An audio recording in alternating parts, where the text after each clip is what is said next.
also take a moment to thank our partners at the Office on Violence Against Women, Julie and Carrie, who are both on the call in particular, who from the moment we needed to figure out how to support you all and to come together as a team and to think both creatively and strategically, reached out to us and have started this conversation. And it's just, it's really remarkable to have folks at the federal level, or people at OVW, who are so supportive of really trying to think about how do we get through this together. And so Hey there, my name is Gina McTeague, and I'm calling from the Family Visitation Program in North Carolina. We do supervised visitation as well. And I was calling to get some information from Natasha, who posted in the SVN forum about supervised phone calls and video sessions. My number is 828-384-5817. What time? Oops. Yeah, this is Jennifer. I'm not sure if you realize you're on the conference, on the video call. Hi, Gina. I think it sounds like you're leaving a voicemail for somebody, and so we're just going to mute your line, but I'll unmute it in a minute. Thanks, Beth. Well, I want to take a moment and hand it over to Julie Aldrich from the Office on Violence Against Women to say hello and just give a little introduction. Thanks, Jennifer and Beth and Amrita. Hi, guys. As you may have heard from our email from our acting director, Laura Rogers, OVW staff is working from home, but that doesn't change our responsiveness and ability to communicate with you all. We are very excited to be able to have this conversation today, as we know that many of you have reached out to Carrie or myself regarding your operations, grant funded and otherwise, if you also have other services. And we wanted to be able to, we know that the current situation has prompted a lot of closures or questions of whether to close, and we wanted to give this opportunity to kind of think through if there's other ways you can continue servicing families or reaching out to families and working through your programs in other ways, if possible, during this time. So we really want to support you. Things that'll be discussed in this webinar today, we have discussed at length with Inspire, and some of the ideas may sound a little untraditional and not something that you guys do on a regular basis, and it's not something we're encouraging on a regular basis, but this is a very different time right now. And so we want everyone to keep an open mind and listen thoughtfully and carefully. And of course, please reach out to Carrie and myself if you have any questions after this webinar in the coming weeks. If you did not receive, if the authorized rep or the point of contact on your grant did not receive the email from our acting director, Laura Rogers, then please let us know. It has more grant administrative stuff in it, but we would definitely want to make sure you all have it. And feel free to ask questions throughout this, and Carrie and myself are on it, and as well as our program assistant, Brandy Forrester. Thanks so much, Julie. Julie will be here on the call, available to answer questions. And we will take some time throughout the presentation. So we encourage folks to chat in questions or let us know if you have questions along the way, and we will leave some time at the end to answer questions as well. So I'm going to do just a little bit of framing and kind of get the conversation started. And of course, as Julie said, you know, these are uncharted waters, and we are going to try to be as creative as we can be and potentially try things that in other moments we wouldn't, but that we want to really stay, I think that image of that kid, right? Like, how do we pause? How do we keep breathing? And how do we try to be as thoughtful and responsive in these moments where it's easy to start to really feel the crisis and find ourselves reacting. And so we're going to hopefully be able to try to think through some things and be here to support us to all be responsive in crafting this plan and recognizing that this is the moment we are in. However, we know that crises happen all the time, so we're hoping the things we consider and come up with can be part of, if you don't already have one, an emergency plan for future times, right? We realize that there's going to be a limiting of services. We realize that we're going to be modifying, and I think that if done and in partnership and careful review, and again really connected to survivors and kids, we can get through this and continue to offer some level of the vital service that we provide to families in our communities.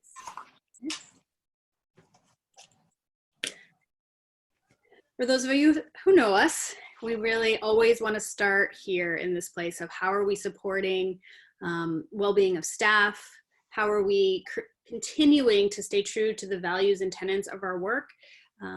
That often in these times when we feel stressed or overwhelmed or fearful, there is more of a tendency to sort of restrict. And we want to just be cautious and try to hold as open of hearts and minds as we can right now. And so just some reminders, right, of our work. How do we continue to lead with care and compassion? And that's for ourselves, for our families, for our community partners, recognizing that these moments are different and extraordinary in many ways.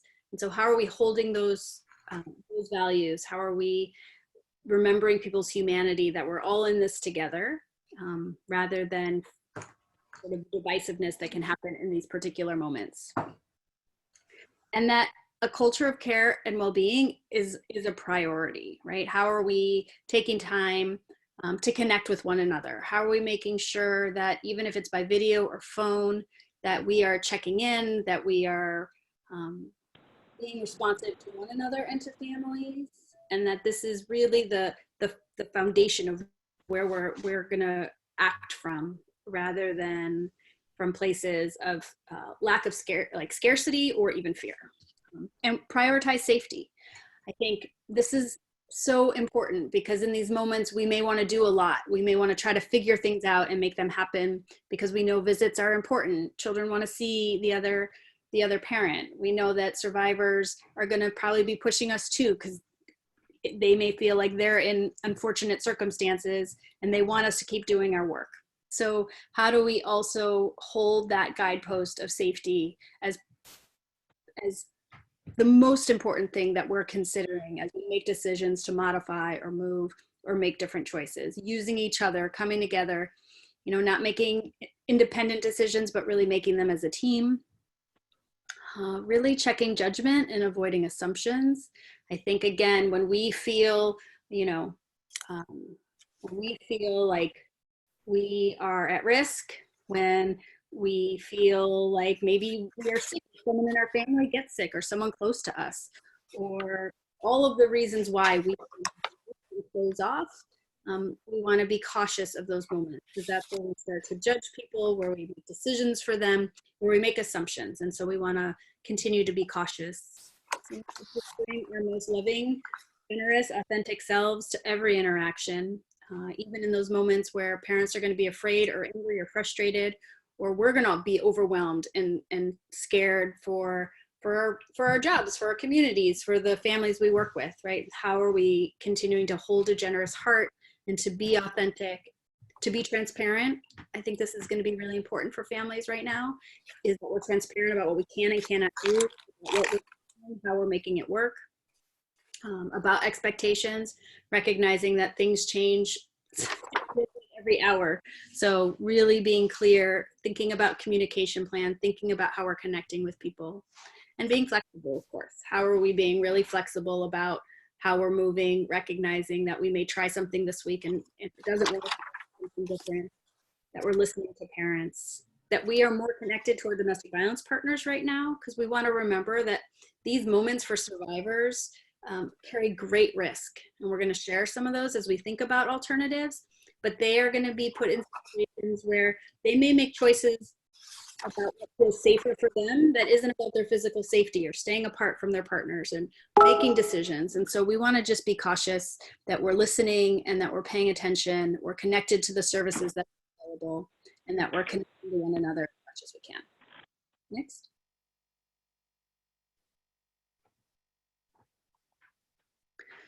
So So go ahead. before we go on to talk about the actual modifications and things, we want to have some cautions out there, as we had mentioned, that this is uncharted territory for most of us. And the modifications that we're talking about, as Julie had shared, shouldn't be done lightly. And under normal circumstances, we would take a lot more time and care and thinking through thoughtfully about making really big shifts in how we provide safety to the people that need us most. So while we're saying that there are modifications that we want to consider, we also know that we don't want to do this lightly and in isolation. So we're here for you, OVW is here for you, your partners are here for you to help think through that, and we'll do this in an ongoing way as much as we can for you all, to also know that as new things evolve and new information comes out, we will try to give that along the way. But the caution that we want to share with you is that as soon as we do modifications to our services, we lose the nuance of how we have crafted and created very good safety barriers and protections for the people who need us most. So the nuance and subtlety that happens in visitation isn't lost on the very people that their behavior has been directed towards and intended for. And we have, in supervised visitation, been very thoughtful about how it is that we can ensure that we're on top of things, that we're watching for all of those nuances, that we can pay attention to the emotional and physical safety of those in front of us. And even when we're right there present and connecting in an ongoing way and having touch points with everyone involved, taking the time to do that in each and every moment and in each and every interaction, we still miss things as supervised visitation providers. So it doesn't go without notice for all of us to be concerned about the fact that as soon as we make those shifts, we are gonna potentially create some moments where we're unsure of what's happening and how families are feeling about all of those things. So we're gonna present some modifications and some considerations and kind of a cascade of where programs can do and some choices. But we also wanna be really clear that this won't turn into a one-size-fits-all. So there isn't one new prescription for how to do this in a time of a health crisis, and that we can't provide the same type of service for every single family. Even if we modify it, the modifications will have to look different for everyone. And so it will take some time and some thought in thinking about how best we can do that for families.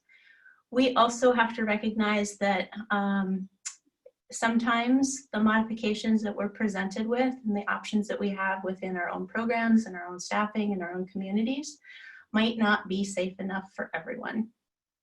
So while there are going to be families that we can modify services and that we can do it safely and do it thoughtfully, we have to recognize that there are going to be some families where modification isn't going to be an option, no matter how creative or craftily we do that. And so we have to know when we have those families in those moments where this isn't going to work, and be very careful and thoughtful about how we move forward with that.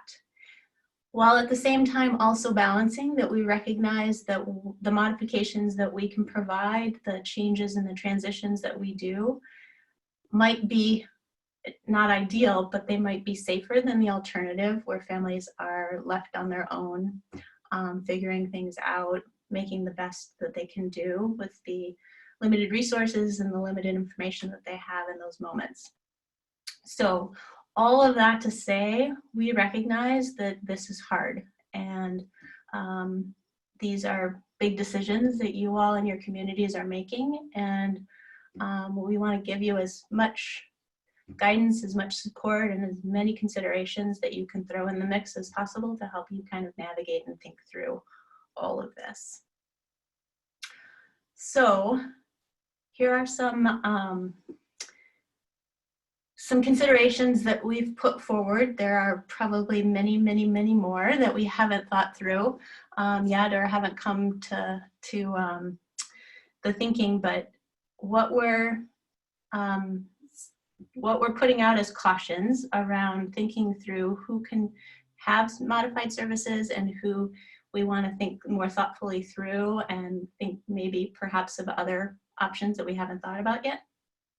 But if the adult survivor is coming to us indicating any fear or risk associated with any kind of adaptation or modification of access, then we need to listen to that and put that as our priority and make sure that we can then think through what it is that's creating fear or risk and how, if there is something that she can identify or he can identify in those moments, then we want to think through if there's something that we can respond to and mitigate around. The same goes for kids. So if we are hearing from kids that they have some fears or concerns that we feel like we cannot manage or mitigate, then we need to take pause in moving forward. The other consideration is stalking. So if there is a family where stalking is a huge issue, and we are purporting that we will have services kind of outside of our normal safe container, where we have lots of safety features and backup plans and all of those things, and we feel like we couldn't put those in place in a modified way for a particular family who is at very high risk for stalking, then we need to pause. Any continued threats of violence that have happened or are continuing to happen in this moment that we're hearing about. Rita, can you move the slide forward? Thanks. Child sexual abuse requires a great amount of care in thinking about how we're modifying services, so pausing about special considerations. Anytime a person who has been using center services in the past has tried to, or has successfully or attempted to manipulate or undermine the use of the center, when they're in center services in a normal condition, we want to pause. And if we have had in the past difficulty redirecting or figuring out what is happening in those visits where we don't have the ability to keep people's emotional and physical safety at bay while they're with us, in front of us, when we have the child in front of us, with us, and we can respond in those moments where we're right with them, then we need to pause. And we would also put this caution out there that we would pause around providing modified services to families who are brand new, that you haven't provided in center-based services previously as well. So this is not to say that this is by any means across the board recommendations. It's just, these are the moments where we want to push pause and say, are we making the right decision for this particular family who has these certain things that is causing us to want to think thoroughly through? So, great. I'll pause to see if Jen and Amrita want to share anything, add anything before we move on. Go ahead. So we're going to go through kind of a cascade, recognizing that some or all of you are at different moments of time in your location, just in terms of what's been shut down, what's the current public health recommendation in your community based on outbreak, based on quarantine mandates, all of those things. So some of you may well be past kind of limited services, and you're exclusively looking at remote only service because you've been required to close down or those kinds of things. So just to know that we are going to get there, we're just going to move through the process of kind of the limitations and limiting contact, and then move through kind of virtual remote pieces. So initial modification considerations we can think of is first limiting access points to people coming into the service. So thinking through what clearly we could not have people come into the program to do. So if we're thinking about limiting program access, but we'll still have in-house services the way that we normally do, then we could complete all of those initial pieces that we usually do face-to-face. We could figure out a way to do those remotely, at least initially. And then all of those in-between times when we're providing service in a limited way with families, we could structure the way in which we have touch points with families in between services, and all of that case management kind of piece that we do to make sure that we're on the right track, that we're not missing anything, that we have the most updated information. We can schedule those kind of check-in appointments with adults, either over the phone or via video conference in between service delivery. And then thinking through, recognizing we know none of this is ideal, but we could look to only having shorter visits, very contained, one family at a time circumstances with time in between to make sure that we have time to clean all of the hard surfaces that people have touched. Rita, can you move forward? And then also limiting all of those shared spaces where we just wouldn't have the ability to manage keeping those places clean, that we may not be able to utilize those in those moments, particularly having multiple families come and go without having time to clean in between. Then thinking through, although we spent lots of time in our programs thinking through how we can make our spaces homey and comfortable and have enough activities to do to make people feel comfortable and enjoy the time that they have. This is probably a time when we will have very bare bones in our spaces. So the throw pillows, the rugs, even the couches, if we have hard surfaces that people can sit on instead right now, taking away all of those items that would be very difficult to sanitize in between, like stuffed animals or books that have, you know, touch points at every single page that you can't possibly clean. All of those things probably need to be removed at this moment in time if you're still considering limited services. And then controlling what you bring into the visit so that it's different for each family.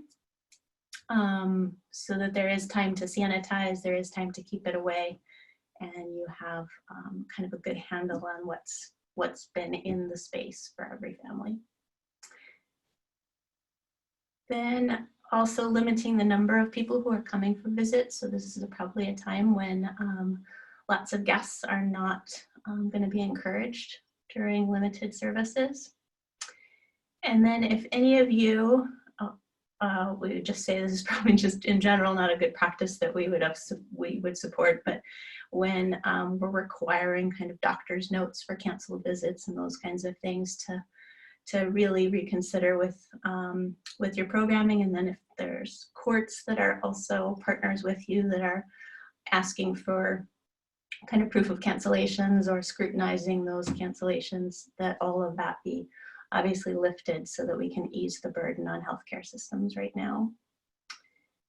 And then think through right now, if you're in a limited time or you're moving to limited services, that also thinking right now about how it is that you're going to create a communication plan if you have to move to closure or more restriction.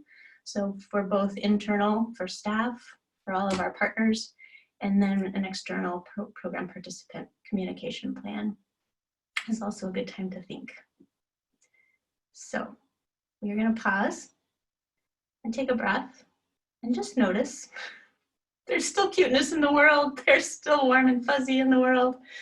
And I think those moments of stressors for all of us, we see Sarah from Portland outside in the grass right now doing this call. So all of those things are good reminders for us to just breathe and take it in and notice that there is still a hope.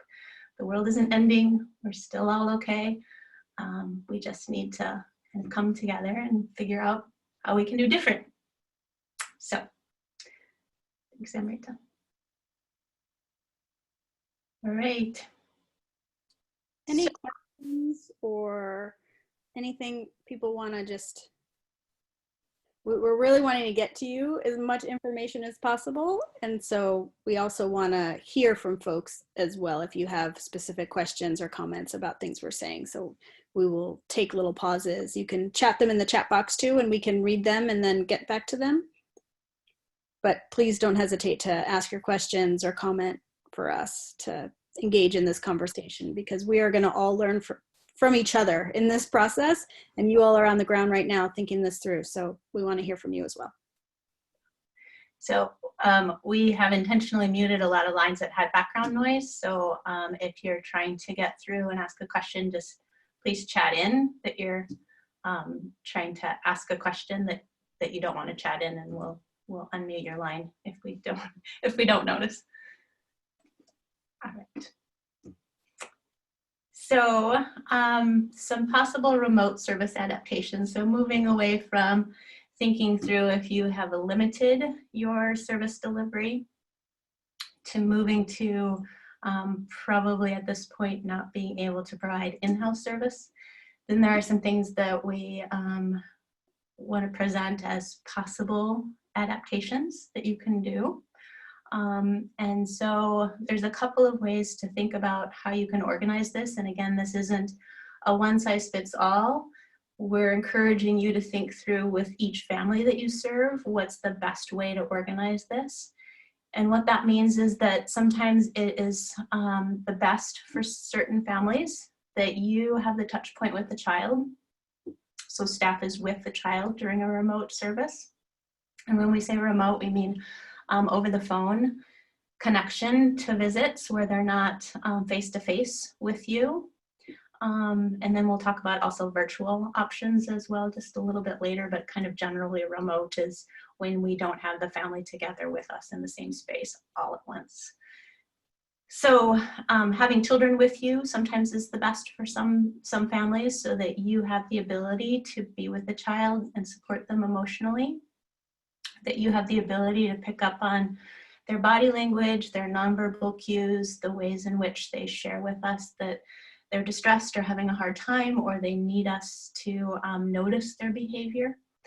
So those are the moments where we want to think through with those families how we can organize the children being with us. There might also be circumstances where we want to have families who with us is the person who has caused the harm, because there perhaps maybe so many nuanced behaviors, there's overt kind of ongoing issues that we want to monitor very closely. We feel like the interventions that would need to happen while we have them in our presence instead of over the phone or remotely. And then sometimes it may feel better for the parent needing protection to have that touch point with us so that they are with us during those remote times of visits. And then we may come to a place in our local communities where everything has to move to remote, and it's not possible to have a building closed that we've had buildings that are community buildings that have been closed, or county buildings that have been closed, and we just don't have the option to open our doors to any program participants. So then thinking through how it is that we move to complete and total remote, and what that means for the families and how best we can serve them. So those are a kind of a myriad of ways in which we're going to have to organize ourselves. And again, we encourage you not to be the one size that you will do the same for every family, as it will need to look different, I think, for every family. Right. Here's a question, Beth, from Allison, and maybe folks can chat in, or if someone can chat it in your response. But Allison's curious if other centers if parents or kids have been sick, are they doing like a 14-day wait for any sickness? And has anyone developed any guidelines around this? So if anybody has some comments for Allison, if you could chat them in. We're going to record our chat as well, and we'll synthesize kind of the suggestions and start putting out information as we get it to share with programs as well. So if you feel like you're having a hard time keeping up with the chat, or you're calling in only on the phone and you can't see the chat, rest assured that we'll get that information to you as well. All right. Some additional considerations then as we move through how you're gonna organize and configure it and who is where and when, is then the length of visits. At this moment, we would have you consider not having them translate to the normal amount of time that you would have normally had visits. So if you have 2-hour in-person visits, that automatically you probably don't want to consider having 2-hour remote sessions. It's not off the table, but to think through those moments where shorter visits probably need to be considered for some families. And then thinking through the age and developmental ability of each child and their ability to connect remotely. So if any of you have a 2-year-old, having them talk on the phone for more than 30 seconds is probably going to be complicated. So thinking through how it is that you can just manage and mitigate those moments where it will be very complicated to do ongoing long contact. So thinking about how it is that you can be creative about having visits over the phone with children who are very young and are just not used to phone talk. If they have needed to do something different, that perhaps there's more frequent but shorter visits in those moments for those kiddos. And then considering the kind of unknown moments of remote access and who is with the visiting parent, and if you don't have the parent with you and they're calling in remotely, it would be very complicated to then also monitor others who jump on the phone in those remote sessions. So then thinking through how it is that you're going to limit additional guests during that time. And then if you need to then think through with families to set up other ways to support other family members, kind of their needs, their questions, their concerns, that you're thinking through how to manage that and keep that safe for families, so that the option isn't that they're on their own thinking this through without you. That if it's something that a family needs, you can certainly think through with them how to make that safe. Okay. And another consideration just to think about as it relates to remote is, we all have smartphones, and so a lot of our technology is also available by our phones. So as we're planning with people, and if it's the child and survivor at the center, and the person who's caused harm who's taking it remotely at home, just thinking through how they still come online first, and you see where they're at, and you can see whether they're sitting in a car or in a place that seems more mobile than sitting in an office like you see Beth, that you'd be able to see if that environment changed. So thinking about those little details that we might not even consider or be thinking about are considerations when we're thinking about remote as well. And I can't take credit for that. We were talking to a grantee who shared that from a fearful perspective, and I was like, oh, right, we're very mobile in our technology, and so want to think about how we're continuing some of the staggering check-in type things that we do to allow us a sense of where people are at, and if where they're at is a safe place for this virtual visit to continue to happen. Yes. Yeah, that's a very good point. Over the phone, movement behind the scenes is going to be completely undetected. So just thinking about the families who have risk of stalking, it's one of the reasons it's landing on our moment of caution, because if that's a concern, we can't mitigate that totally for families when we have no idea where they are. Perhaps we know where they started out, but we don't know where they're going to end up by the end of that visit too. So just thinking through how to manage that. And then there's also a question of that I saw pop up in the chat about families who have no contact orders, and remote visits would be an option. It is certainly an option, having a no contact order. Remote visits still mean that we have separate times so that we have one person in one space and another person in another space doing those visits just over the phone or via video conference. But then thinking through how those families who have no contact orders can be the safest they can be. So who you have the touch point with, who you have with you during those phone conversations is the things that you want to think through to create safety. And if at all possible, clearly it's much easier to manage and watch people's location. Just based on the background of what's happening, you would all notice right now as I'm on the computer on a video screen, if I would move locations, it would be pretty obvious. So if you have the ability to do video remote sessions, that probably for some families would work the very best if there's that capability available.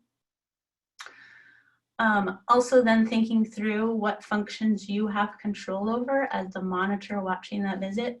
So you should have the ability to mute everybody's conversation immediately if something is happening and you can't get it to be redirected, or something is happening that you need to intervene on and you can't do it any other way. So for example, right now, us at Inspire have the admin controls for this video conference. So we can mute everybody. We can allow talking or not talking. We can mute people's video instantaneously, and we can end the session automatically, instantly, and so it disconnects everybody.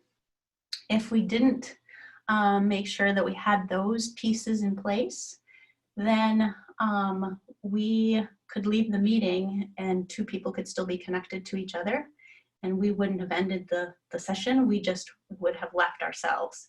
So just thinking through how it is that we're being very intentional about the ways in which we're setting up connection and contact, that we still have lots of ways to mitigate any harm that may come during those sessions. And then thinking through the recording controls. So we have a recording, for example, going on right now. But we also have turned off the ability for any of you to record this session for yourself. So making sure that any kind of platform that you choose has those controls embedded so that it doesn't give free rein to everybody, and it doesn't have as many unintended consequences that you didn't think through about, oh my gosh, now we have all of this happening. Or for example, the chat, we can shut that down. We can monitor it. People can't chat privately right now with each other without an administrator seeing it. So all of those things are important in order for you to make sure that there aren't things happening behind the scenes that you're not aware of. All right.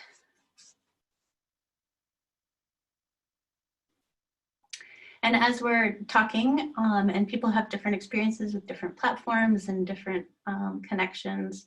So if you have other ways in which you have considerations around how people can misuse virtual connections, please share those, and we'll also keep track of those. But I think it's helpful to think as much in advance as possible instead of figuring out that this can happen and then trying to fix it later. So, and of course, we're not going to manage everything. There are going to be things that just come up and we'll just deal with it and figure out and learn from it. But we'll try to help you think through as much in advance as possible. There's a question, Beth, about platforms and ones that we recommend. So later in the slides, the National Network to End Domestic Violence, they've recommended and vetted some different technology that they have clearly found to be the most confidential and safest. And so we'll share those. We'll share those with you all. And when we share the slides, and you'll see them pop up as options that we will suggest for resources. So the next thing that we want to talk about is then thinking through how you're going to create a plan for how you intervene, so that everybody is clear about how this will work. And then recognizing that you will be very clear and transparent, that you will do whatever is necessary to interrupt behavior if something is gone awry that you're needing to mitigate. So being transparent about how it is that those features will work during visits. Okay. Then the new challenge about how it is, you know, I mentioned 2-year-olds are going to have probably a very hard time. There's probably a larger window of age that will have a very hard time with virtual and particularly phone visits, as it's a little less engaging. So just thinking through how we can be prepared to help support connection time during visits. So thinking through in advance for knowing each family, knowing each child, each parent's desire to be interactive with their children during visits or not, ways in which we can suggest how they can prepare and do things together during visits. So thinking really creatively about how time can be spent during those times. So we've listed some things here, like reading a story together. If kids of a reading age, you can have the same book that you ask people to have in advance. If at all possible, you know, you can use your library services. Sometimes we've gone to curbside library services in some communities where you can't go, but perhaps there's a way that both people can have the same book and you can read page for page. So one person takes a turn and the next person takes a turn. There may be some online games like checkers or, you know, things that people are interested in doing that you could do remotely online. So figuring out how you can make like the share screen possible where you're controlling it. Like right now, Amrita's our screen sharer in charge of that. And so she could navigate jumping us all right now into a card game, for example, online that we're playing together. And then singing songs, you could set up kind of a karaoke situation if you are on video, that kind of thing. But just helping them think through, because this is going to feel odd and weird and distant for many people. It's new. So we want to help navigate that. Okay. And someone did ask a question about ideas, creative ideas. So if anyone else has creative things that you've thought of or you've tried, please chat those in the chat box. We'd love to collect those to help share with people who can then use them with the families. Yeah.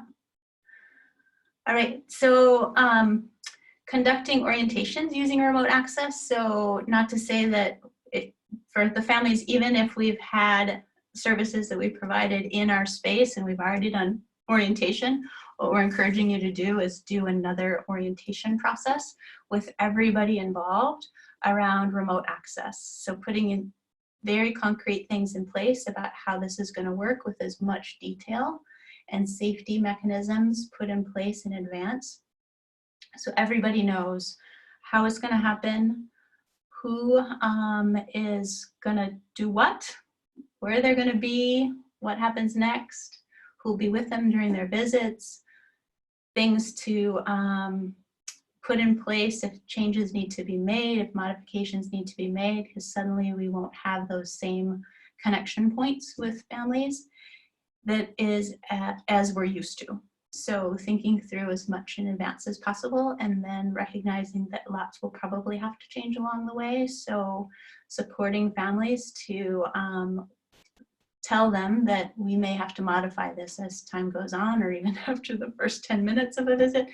And so to let them know that we will make changes as needed and will you know, kind of hold that to be nothing is set in stone right now for them, and preparing people for that. And then we would also encourage you to do some practice sessions. So before you're actually connecting the visiting parent with the children, that you have tested it out with the visiting parent alone, just with staff, and that you've tested it with the kids alone, just with kids, so that they can feel how it feels. They get to test out what it means, what all these buttons are, what they have control over and what they don't, all of that kind of stuff, how they get your attention, all of those moments where people will have lots and lots of questions. Okay, and then we also encourage you, you know that we've constantly said that routine and predictability is very important when we set up services for kids, particularly kids who have experienced trauma, and we want to still be as trauma-centered and sensitive as possible. So thinking through how it is that we can create a safe container for families, that we can create times where we still have connection to them and are figuring out what's working for them and what's not working and making changes. But at the same time, also communicating some predictability and some routine for kids who really need that, so that it doesn't feel all scary. Right now, our world kind of feels scary, particularly for kids who have gone to preschool and that's been closed, or school and that's been closed, and have had play dates that have been canceled, and all of those things that are just normal in kids' lives have all been turned on its head. So thinking through and recognizing that we want to not be another huge trauma point for change. And then balancing out the fact that we will experience these trauma symptoms for kids who experience trauma when there's change and uncertainty and unknown. So figuring out how we can support them during those moments is really important for all of us. So when we talk about technology and things to be aware of, we also want to think through the phones that are being used and the privacy settings of who can access information. So if centers are moving to remote service over the phone and there isn't an agency-based cell phone that can be utilized in those moments, making sure that the center has the ability to not ask their staff to use their own personal cell phones without having some limits of privacy settings, that people then, when they're connected to each other in those visits remotely, that they can't monitor somebody else's phone location, and those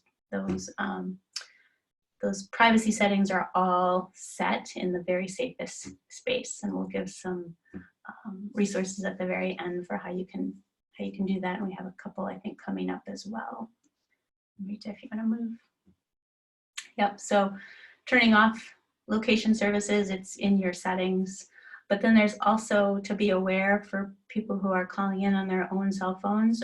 There's apps that also have location settings that can be turned on and off. And so making sure that those are also managed and mitigated. So as soon as people have connection and access, that they don't have free reign to take over somebody else's kind of figuring out where you are access.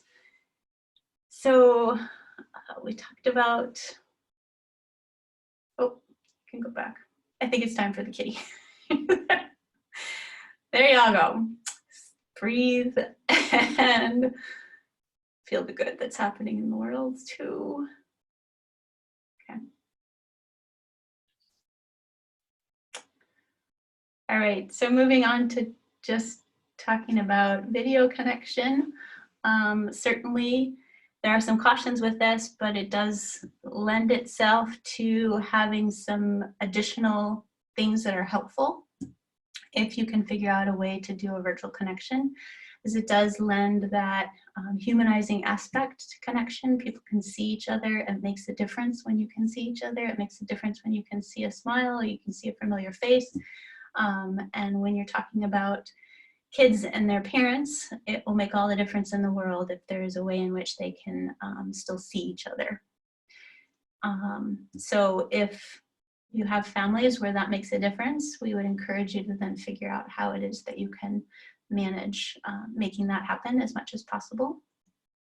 It also, as a supervised visitation monitor, makes it a little easier for us to manage and gauge what's happening for people, because we can see, at least see them, or we could see some of them. And still knowing that just by seeing us remotely, it also doesn't get sure that we have a full presence of people.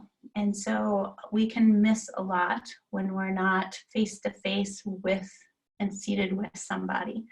So not making the video connection make it feel like we have got a full handle on people's reaction. It's very hard to see people stressed, or it's very hard to see those non-emotional, non-verbal, or those non, they'll be emotional, those non-verbal cues that happen.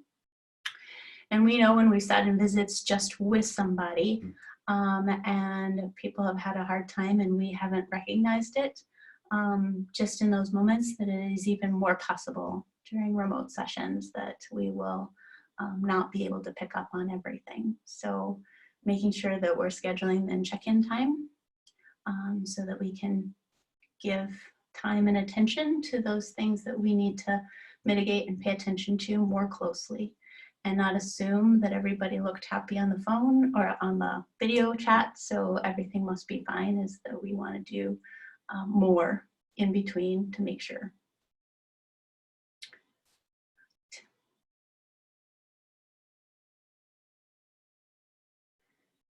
We talked about some of these. The interventions is also something that we mentioned a little earlier, but just thinking through how you're going to manage and mitigate that as quickly as possible in whatever remote function that you're using.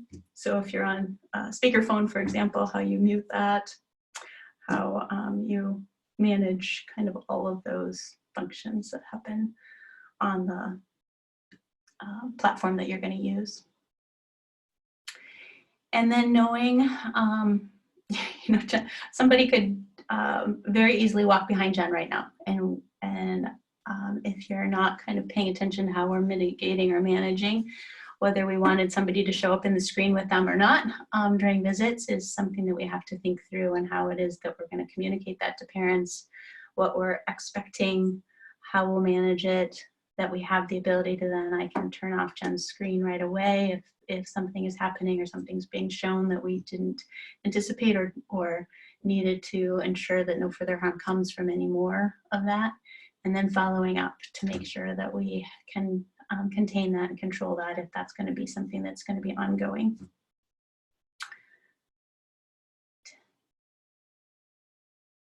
On the computer, so the same thing as the phone, making sure that we are setting privacy settings up in your tool menu bar, disabling all those tracking features, and then figuring out your network connection to make sure that you have internal controls and firewalls in place, so that as soon as you connect remotely to computer that you're not giving people easy access into your system.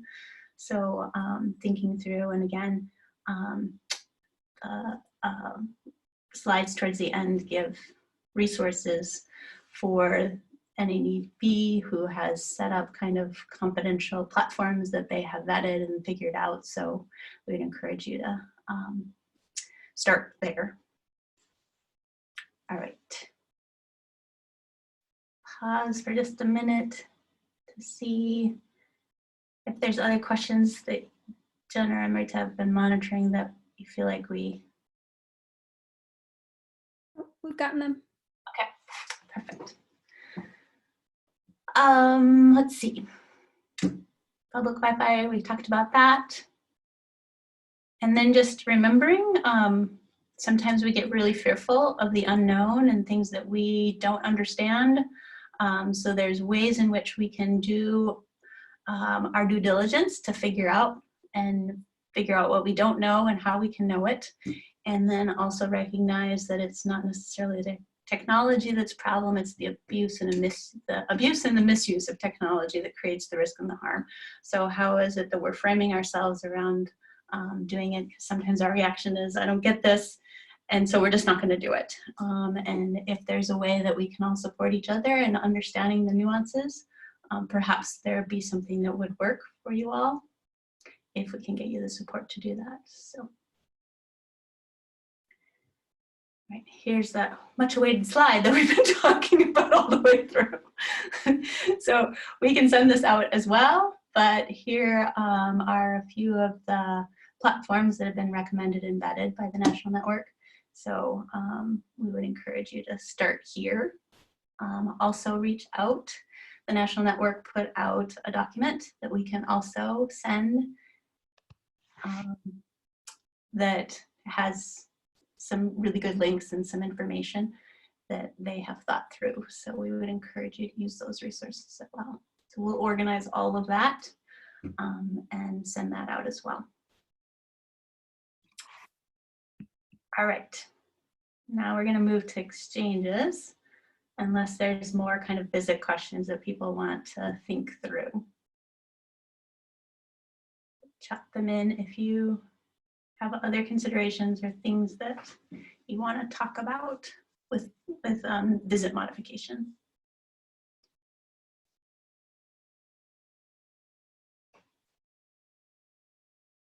And just to note too, we recognize that this is by no means an exhaustive list. By the end of this particular moment in our time, we will have a whole lot of lessons learned, we are sure. And so we want to hear those from you. And these are just, you know, we started with, I just want to say, we started with the cautions because I think there could be this desire, which I'm sure we all have, to keep serving families in the best way possible and keep our services going. And we want to start not from a place of fear, but a place of knowing. And so as we consider and get creative, you know, again, that idea of like, how are we having survivors and children's safety at the forefront of our thinking, of our planning, so that as we make decisions to try things, that we're really staying anchored in the realities of people's lives that are risky, but that we're also trying to hold this place of humanity and connection for these families during this really difficult time. And regardless of the harm that's caused, we know that most parents love their children, and this will be a very devastating time if they don't have some sort of access to connect and be in their lives, because there's a lot of unknowns. And is my child sick? And if they were sick, how are they feeling? And what's happening for them? And so we really want to think about this in ways that hold that balance in ways even more intense than we are on a daily basis in our work without this health crisis.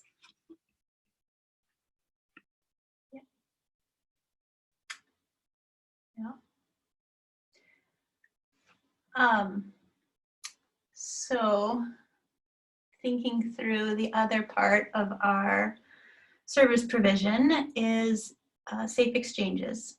And even in times of unknown and modifications of exchanges, we all know as program service providers that supervised visit exchanges have historically been the most complicated.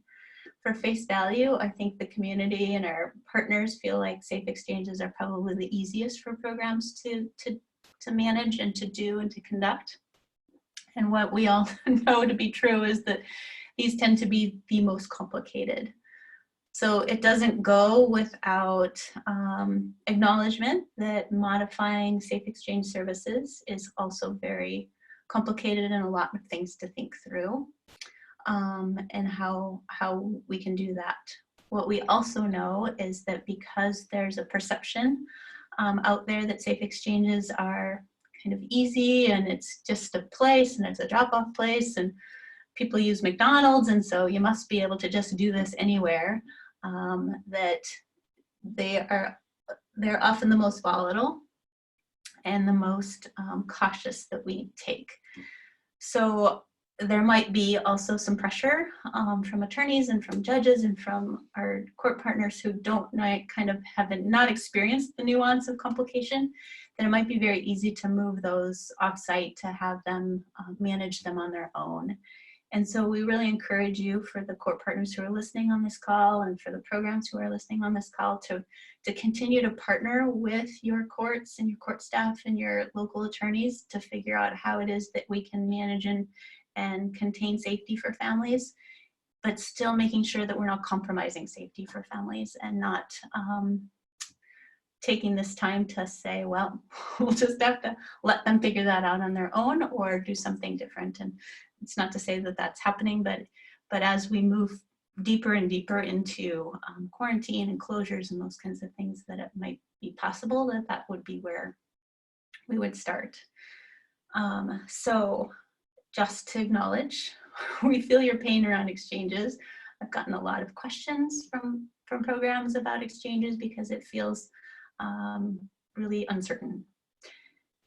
So thinking through how it is that we can still create some safe space for families while knowing that we may not be able to use the spaces that we normally use for exchanges, that we may not have the staff in the routine that we have normally had to make sure that everything is staggered and safe, and people are inside and safe in terms of where they are in the building. All that kind of gets thrown out the window when we start thinking about modifications.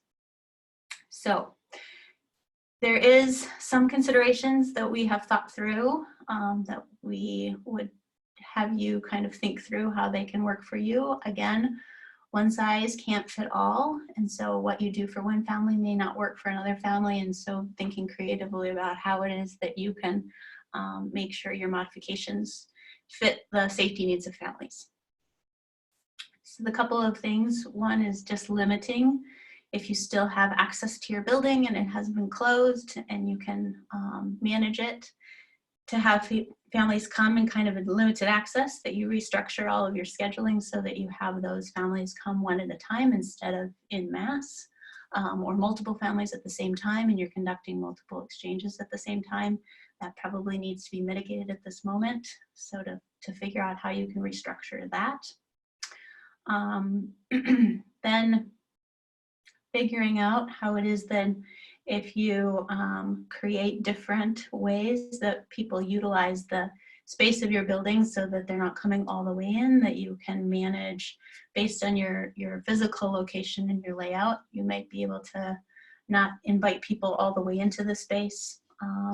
This might not be a time where kids just get to play for a while in your play zone, but that you have separate contained spaces that you move families from one to the next. So that's an option as well. And then if that's not an option, to utilize the inside of your building, or there are kind of physical barriers that wouldn't allow you to necessarily kind of contain that as much as you would need to right now, then thinking through with your space location, if you can create two separate, distinct kind of safe zones outside your building, and the staff are there then kind of managing and moving people between each other, but in a safe way. So Amrita,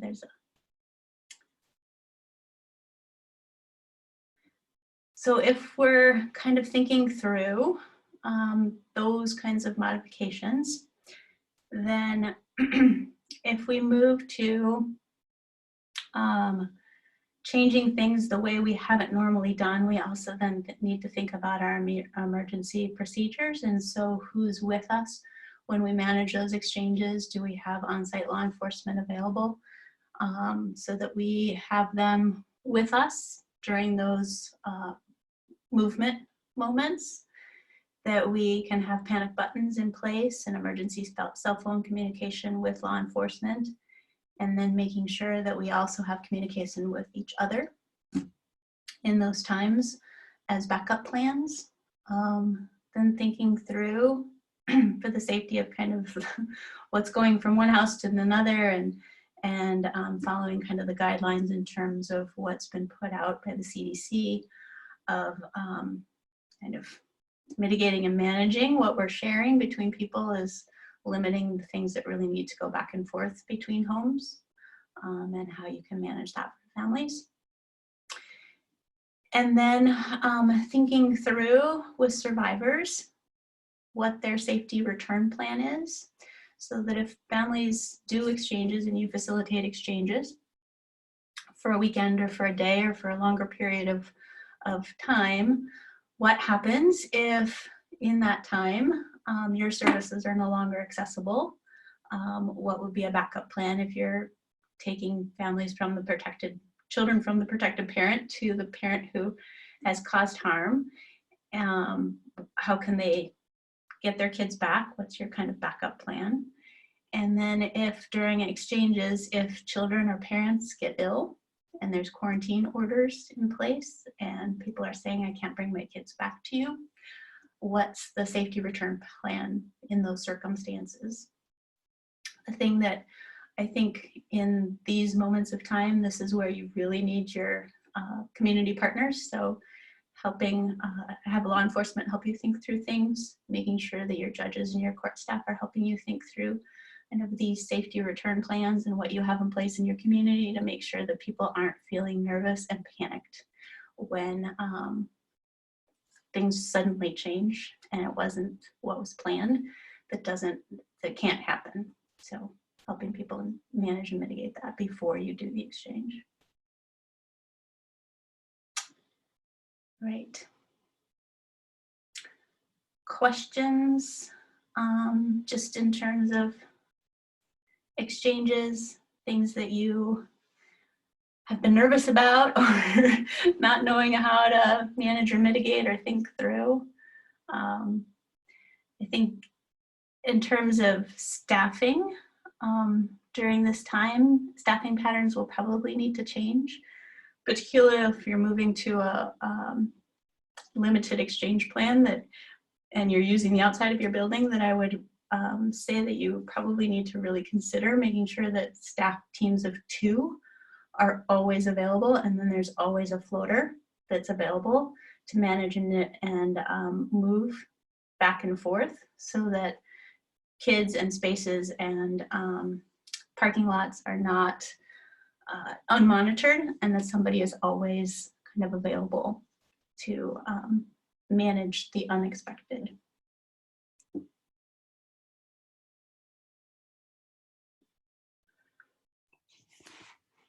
I have a question here from Tiffany. If programs shut down and employees are no longer providing services, can grant funds still be used to pay their salary? This feels like an OVW question. Do we have Julie or Carrie still on? Yes, we are both still on, I believe. And Tiffany, you should just reach out to Carrie with specifics, and she can work with you on dealing with that. And, you know, for any of you, please reach out directly to Carrie or I, whoever manages your award. If you're not sure, if you're a sub and your who your award is through is not responding because maybe they're not working at this point, I'm not sure. So you can always, Carrie put it earlier in the chat, the email ovw.jff@usdoj.gov, and we can help figure that out and help. You know, we obviously want people to be able to get paid, and we want to be able to brainstorm kind of what that means under these situations. Julie, there was an earlier question too that probably is best coming from you, is if grants allow for virtual and remote modifications, or do they have to have special considerations? Just, I would say if this is something you're thinking about, and you know, I know some people have let us know that they have suspended services, changes, just keep Carrie or I in the loop, whoever is your grant manager. And if you feel comfortable, if you feel like you want to document it for this limited period of time that you're changing to some of these options, you can always submit again in GMS. We're not requiring it, but we would like to know kind of how people are changing and modifying given the circumstances. So we would really be interested in you guys contacting either Carrie or I, whoever is your grant manager. And if you don't know, because you're a sub and you don't have access to the main grantee right now, we put the email in the chat box. Please let us know kind of what you're thinking and what you're moving to, so we can kind of keep track, because this is, as Jennifer and Beth mentioned, a big lessons learned kind of will be a result of kind of how everyone's navigating through these circumstances. Thanks, Julie. We just have to say, like, from the moment this was becoming a reality, OVW, Julie and Carrie, and Lauren Nasikas at OVW have been so responsive and so helpful in just thinking through a brand new landscape and uncharted territory that, you know, the message that we got from the very beginning is that they want to support programs the best way possible, navigating change and making sure that programs aren't coming to a place where they're closing down services and people are lost without a job, people are lost without connection to their children. Adult survivors are put at risk because of the unknown. And so we really encourage you to to be as creative as possible and connect with them if you have concerns about the deliverables or about the ways in which you are providing service that also feels uncharted and unnavigated, and that we Inspire are here in community with you to help figure out and problem solve and frame what could be possible in an ongoing way. So just the main message of this time we've had of an hour and 15 minutes so far together is to reach out and to not feel like you're isolated and alone. So There is a request here. If other folks are doing exchanges, if you either want us to unmute you or you want to share in the check box how you're working through exchanges, if there's modifications you've started making or ways you're making it happen, please share those in the chat box or let us know and we'll unmute your line. We'd love to hear from you.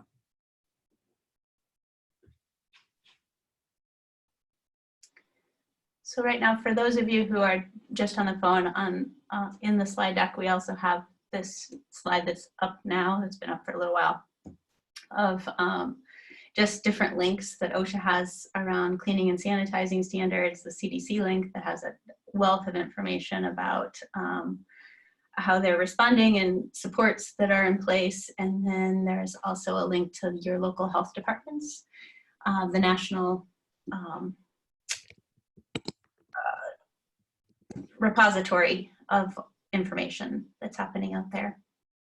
And Tech Safety also has some digital service toolkits, so that email techsafety.org is where you could go and you can poke around in there, and there's a ton of information and toolkits to support you in your navigation of new modalities for providing.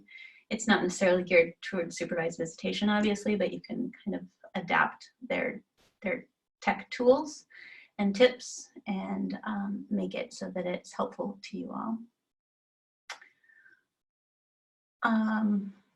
The other thing that we want to, as people are chiming in, let you know in the next slide is that we have, for the time being, set up, Amrita, can you move the next slide? Sorry.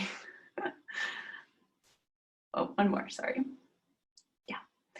So we have tried to pick every day for the next, until next Friday, and then we'll reassess if people are still needing this kind of support, we'll keep offering it, but drop-in times every day for you all to just brainstorm and problem solve and think through and come together in ways that, because you are probably isolated and you're not with the normal staff and the normal community partners that you had, this is all time where it can feel really isolating, and uncharted territories also feel really scary. So we want to be here as much as possible. So these check-in times are not the only times that you can reach us, but they're planful moments in time where we will take every day, different times of the day, assuming that different staff have different hours, and accommodating for all the different time zones, that hopefully some of these work for you if you need it. And if none of these work for you or you need something in the interim or the meantime, please don't have to wait to a drop-in call. We have a slide at the very end where you can reach out to us at absolutely any time. We recognize that services happen evenings and weekends most often in supervised visitation world, and so we recognize that that's when you need to problem solve and brainstorm and just have a warm voice on the other end to say, help me think this through, I didn't think about this, and how do I do this? And we might not have the answers, but we will certainly help brainstorm and think creatively with you. So we are open and available to you absolutely anytime. We have our cell phones that we're going to put out at the last slide. We have them on our webpage so that you can text us, you can call us, you can email us. Evenings, weekends, during the day, whatever it is that you need, we will try to be available and be a resource to you as much as possible.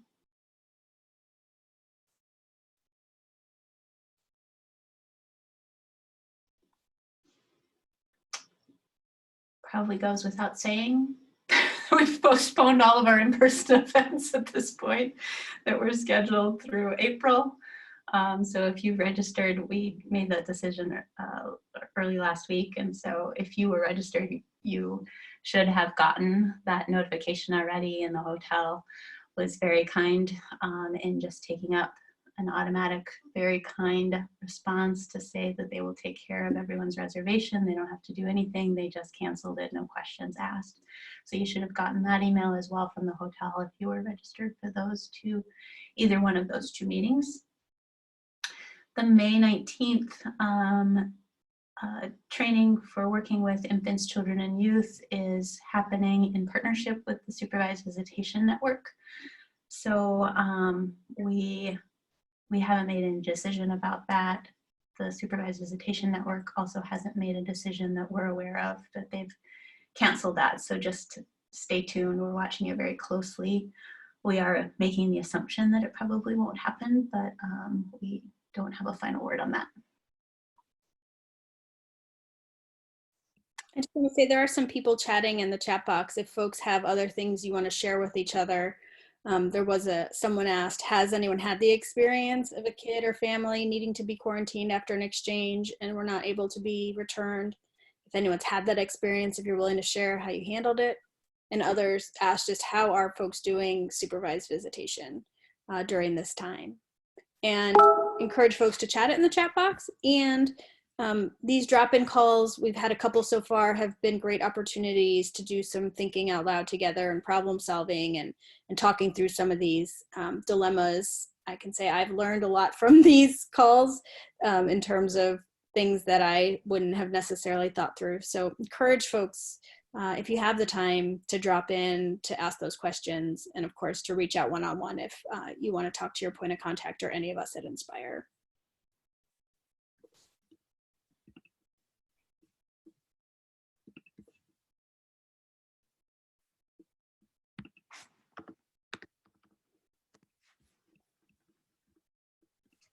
So, and the other thing that we wanted to make sure and mention is that these drop-in calls, our ability to connect with anybody isn't just extended to the grant point of contact or the people who we've normally had regular ongoing contact with. So please feel free to share any other community partner or visitation center staff person's email with us, and we will include everything that we send out.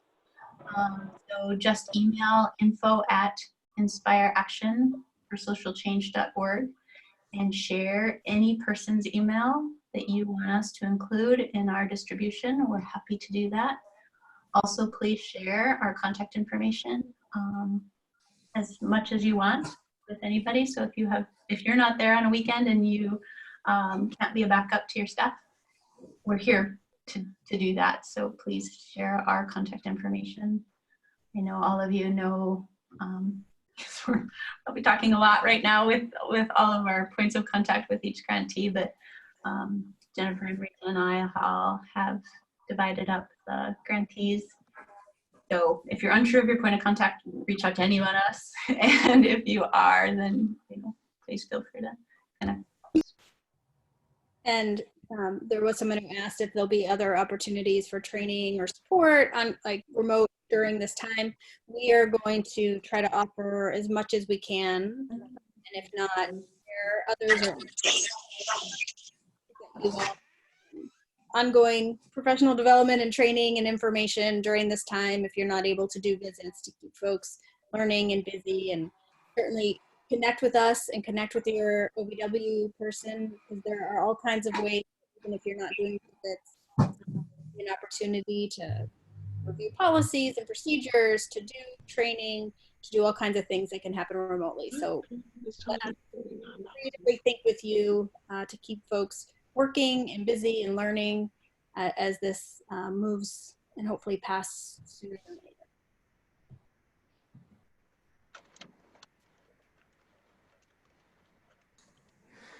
Really, if there's something that you need that you can't find, that you can't access, that you needing resources, use us as a point. We might not have all the answers. We probably don't have all the answers or what you're looking for, but we will do our best to search it out and seek it out for you and get you what you need, or at least get you in touch with who you need to get in touch with. So if all of your emails inboxes look anything like all of ours, just like a flurry of stuff coming at us at all times. And so if we can help mitigate and manage like a way to sort and sift for you all, we're happy to do that.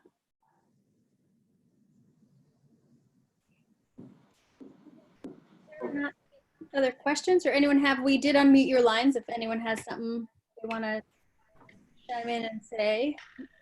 My cat wants to come say hello. Here, alive, cute little animal. Oh, cute. That's Pixie. She needed a little. Also, if anyone needs help with installing technology or wanting to practice, you know, if it's your first time kind of using Zoom or any of the services that NNEDV recommends, call me, text me. I'm happy to help, you know, in any way, even if I'm unfamiliar with it, we can get through it together. Yes. Can't stress that enough. Amrita is amazing at figuring out and guiding people through, in a very kind and gentle way, figuring out tech. So connect with her for all tech issues and she will get you the tutorials you need. Oh, I also want to share that if you have staff that wants to join these calls or is not receiving our emails, please email at our info@inspireactionforsocialchange.org email, and we'll add them to our email listservs. Or you can just email me and just tell me to add them, whatever's easier.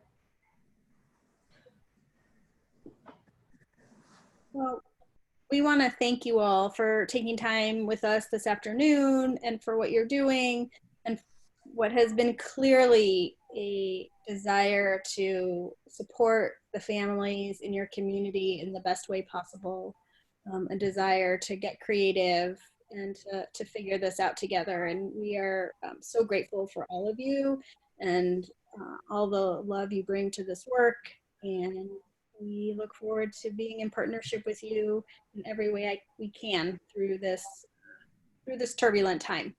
And we'll look forward to connecting as much as possible. So take care of you and your loved ones, stay well, and don't hesitate to reach out for anything. Thank you, everyone. Thank you. Thanks, everyone.